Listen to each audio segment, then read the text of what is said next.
Hello and welcome to the Band of One podcast. I am Riley Wilson, and this podcast is for any and all persons interested in creating or developing a solo or small group career. I have more than 50 years of live performance experience. I'll include not only my own tips, but tips from other hardworking pros in their part of the world. The idea is to make this actionable, entertaining, and profitable.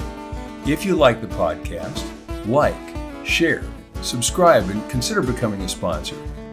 And speaking of sponsors, Guitar Made Simpler, an intelligent approach, is the first all-new guitar method in years. Riley Wilson, veteran guitar teacher, writer, and performer, has taught this same material successfully to thousands of students since 1987. This logical approach will help anyone begin mastering the world's most popular instrument. A combination of formal notation with guitar tablature and included MP3 disc guarantee your success. Online video by the author demonstrating performing examples slowly and correctly. Start making real progress on the guitar. Order your copy today at guitarmadesimpler.com. They say there are only three things certain in the world: life, death, and taxes. I'd like to take on all three in this podcast. First, the gift of life itself. If you read the Bible carefully, you'll realize that many spirits created never got the chance to have a physical body. I won't go into details, as I'll give you the opportunity to study that out for yourself. However, I think most of us, if not all, can agree life is a gift. It is quite a precious gift. And about 3 years ago, when I was beginning to think that maybe my best days were behind me, I decided it was high time to start giving back. I read a book in the late 1980s by Stephen Covey called The 7 Habits of Highly Effective People. This is an excellent book, and one of the habits was to begin with the end in mind. He urges readers to imagine themselves attending a funeral. After a while, it dawns on them that this is their very own funeral, and they have the opportunity to watch as an observer might.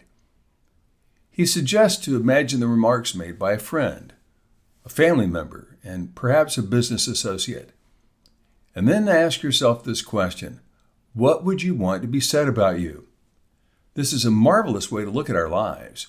And when I realized that, in fact, I wasn't done, but had a lot more I wanted to contribute, I created this podcast.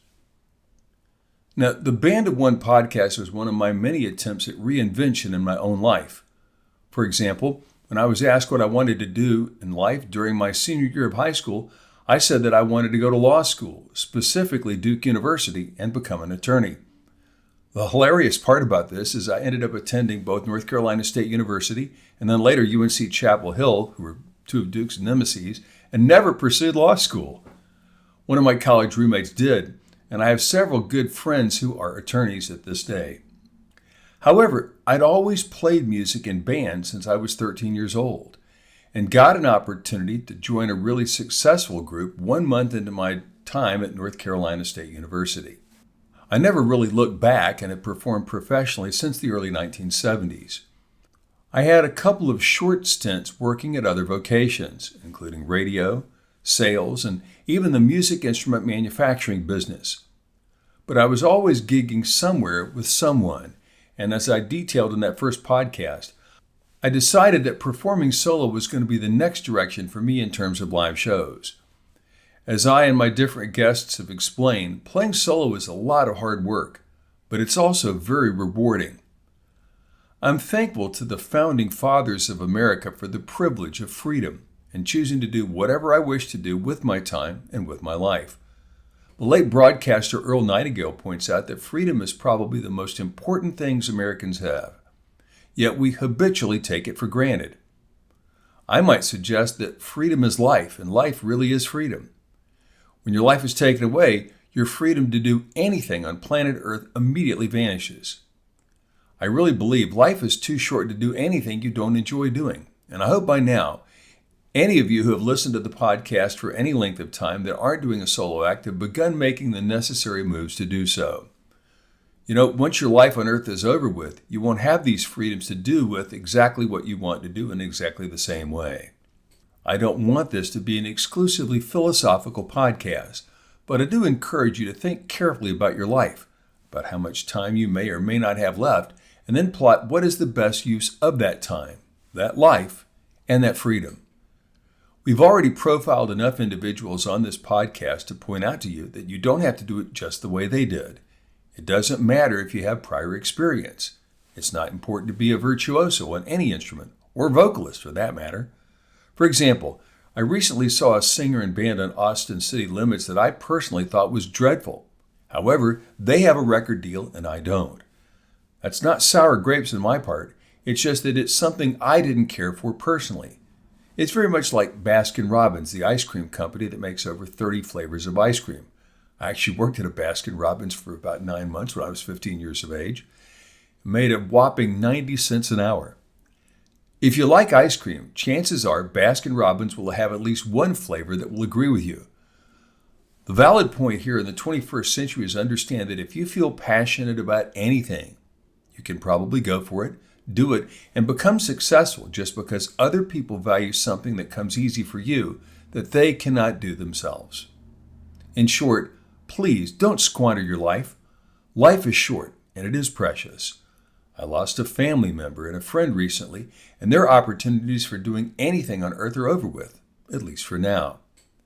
If you want to buy a new instrument and can afford it, what's stopping you? How about taking voice lessons? If you sing at all, this is a fabulous way to reinvest in your performing career. Maybe work with a success coach and see if you can change things for the better. Take each and every gig seriously, yes, but make sure and have fun. Play every engagement as if it's your very last. There are no guarantees that the job you're playing tonight will hire you back at any point in the future. How about continuing education? Have you read a book recently? There is something amazing that happens to our brains whenever we read. Now, I'm not talking about reading something off the internet. I'm talking about physically holding a book in your hands and reading it from one cover to the next. On a plane ride to Europe with my wife in December last year, I realized I was really wasting my mind and not being diligent in terms of reading something productive, educational, or just plain mind expanding. I started doing that when we got home, and I've been doing this for over 2 months now. I'm not sure I'm any brighter, but I certainly do feel better about my ability to learn things and ponder new information. I also had to go back to the drawing board and improve my guitar practice routine. I'm currently sight reading out of 3 different books, and this has really forced me to slow down, work carefully, and keep my eyes on the notes in front of me. I'm recording this in late February 2025, and so if you listen to this, you've got plenty of time to look at your new year, your life, and see how to make the most of it. Planning for death is something nobody wants to do, but it's always a good idea to think about. If you don't have life insurance, that's certainly something to get going with. Funeral costs have skyrocketed like everything else during the last decade or two, and you'll be shocked to discover how much a funeral actually costs. If you haven't, please give some thought to your family and your friends when your life on earth is over with. Start planning to make it easy for those left behind to lay you to rest gracefully and with a minimum of trauma to them. Look for a funeral plot or make arrangements with a funeral home in advance with the directive to the closest of kin how to handle things once you have passed. You don't have to spend a fortune on things. As a matter of fact, Costco actually sells caskets. I saw the bill for my mom's funeral over 2 years ago with my 2 brothers and was shocked how much things actually cost.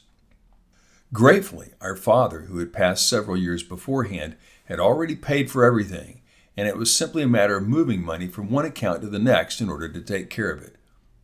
Do your best to not leave a mess for family and friends to take care of once you die. I have performed at many funerals over the years and even created a special video for that type of gig. It's been gratifying for me as a performer to honor the memory of someone at their life's end with a special song. There is a market for this type of show, like there's a market for weddings, wedding proposals, and the like. They can pay well, and it provides comfort for individuals and families on what can be their most challenging day. I won't dwell on the topic of death for too long, but simply suggest you develop the life skills to handle it on terms that make sense to you. Many people are so upset about death they can't attend a funeral for a family member or friend and leave the details to someone else to deal with in their own life. If you have the skills to become a solo performer and deal with all the challenges that entails, you certainly can devote a little time and effort to at least take care of your own funeral, even if you don't want to attend someone else's. You might also consider reading some of the great religious books of all time, like the Bible and the Book of Mormon. You probably heard the old joke, there are no atheists in a foxhole. Maybe devoting time to your own spiritual development would be time well spent. And finally, let's grapple with taxes. If you're going to be playing music and making money, you'll have to discover how to handle that. Not handling it is not acceptable.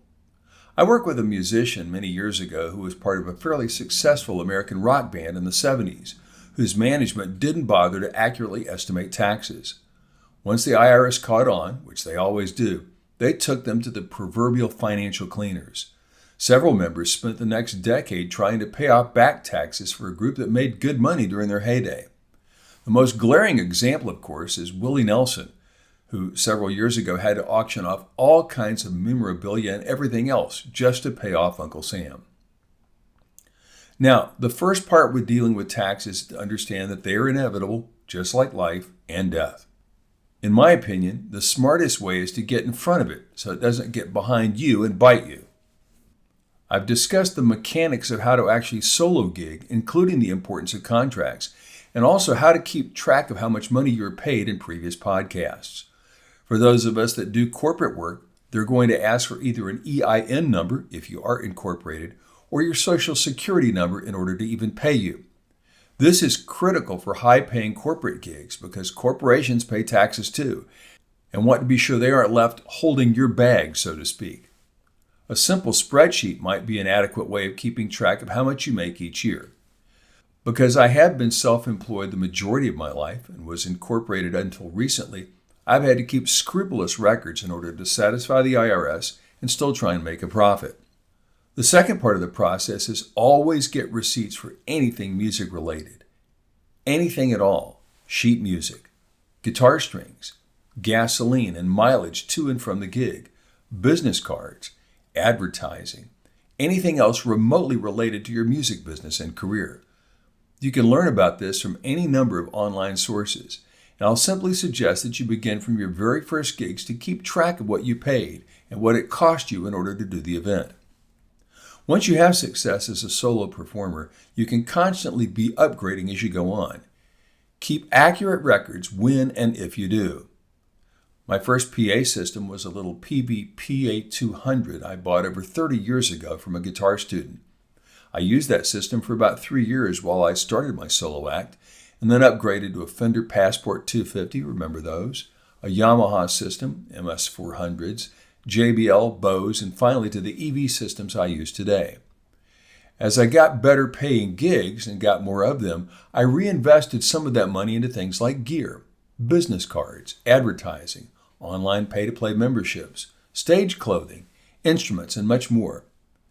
Now, you don't have to upgrade, and in fact, it's always interesting to me when I go to places and find people playing with the same gear I began with many years ago.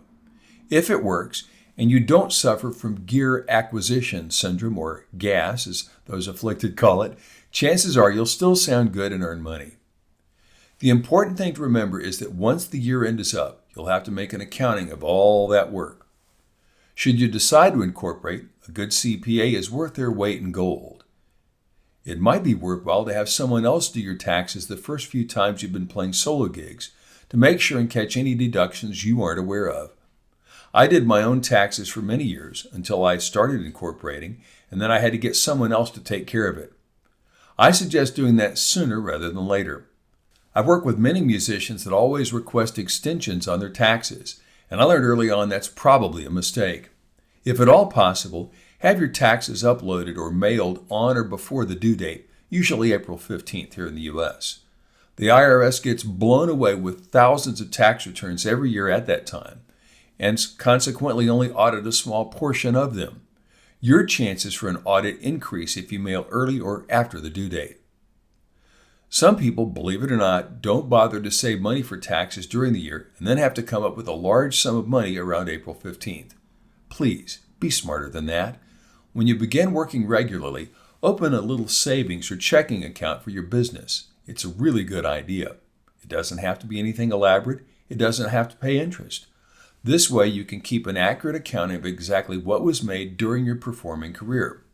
Now, those of you who have been playing full-time may already have a business account, and if so, that will suffice for working solo acts just as well. Here's the disclaimer. I'm not an expert on life, death, or taxes, which you probably figured out by now. However, I've experienced enough of life, seen death, and paid taxes for long enough that I have my opinions about them that I feel may be helpful for some or many of you. The more you know, the less you're likely to be caught unaware and having to pay for it in the end. That's all for this episode. I am Riley Wilson, and thanks for being part of this one. You can find the Band of One podcast wherever podcasts are given away cheerfully for free, as well as YouTube and even Rumble. If you have ideas for future podcast episodes, contact me through our Facebook page, facebook.com/Band of One podcast, or simply email me from my webpage, guitarmadesimpler.com. See you next time.